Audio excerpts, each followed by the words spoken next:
सजयति सिन्धुर्वदनो देवो यत्पादपङ्कजस्मरणं वासरमणिरिव तमसां राशीन्नाशयति विघ्नानां सच्चिदानन्दरूपाय विश्वोत्पत्त्यादिहेतवे तापत्रयविनाशाय श्रीकृष्णाय वयं नुमः।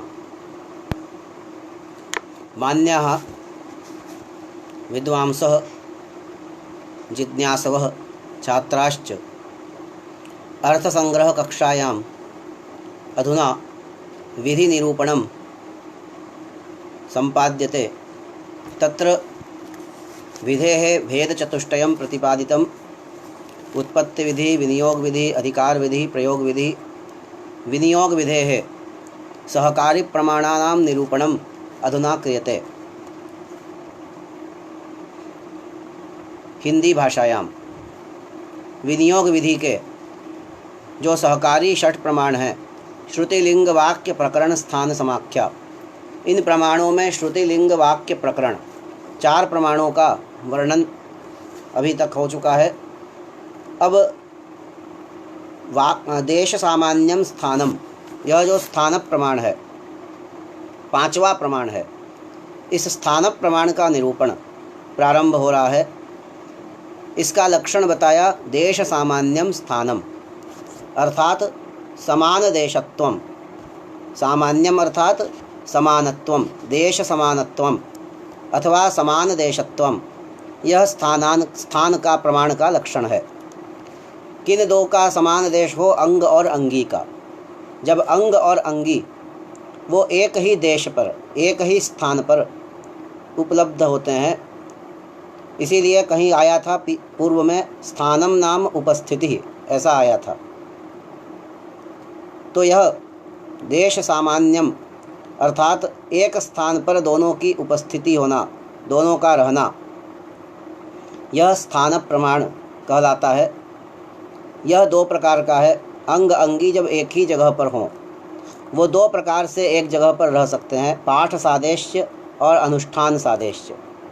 पाठ सादेश्य अर्थात ग्रंथ में, मूल संहिता में अथवा ब्राह्मण ग्रंथ में जो पाठ है मंत्रों का अथवा विधि वाक्यों का, उस क्रम में यदि अंग अंगी का पाठ यदि निकट निकट में है, पास पास में यदि पाठ है, अंग अंगी के बोधक जो वाक्य हैं उनका, तो वह पाठ सादेश्य हुआ।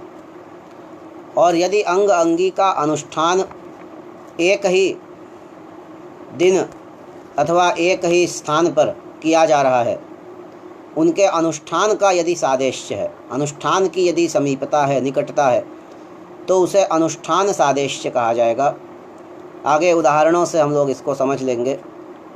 स्थानम क्रमश्च इति अनर्थांतरम, कहा स्थान और क्रम यह अर्थांतर नहीं है, न अर्थांतरम अनर्थांतरम, अर्थात यह दूसरा अर्थ नहीं है। स्थान और क्रम ये दोनों समान अर्थ के अभिधायक पद हैं।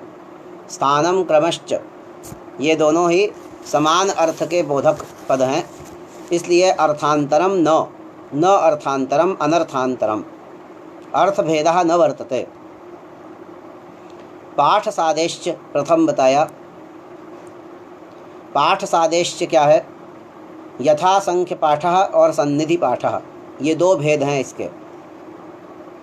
अंग और अंगी का पाठ के अनुसार यदि उसके बोधक विधि वाक्यों का अथवा मंत्र वाक्यों का साथ में निकट में उच्चारण है, तो वह पाठ सादेश्य हुआ। लेकिन इसके भी 2 प्रकार हो सकते हैं, यथा संख्य पाठ और सन्निधि पाठ।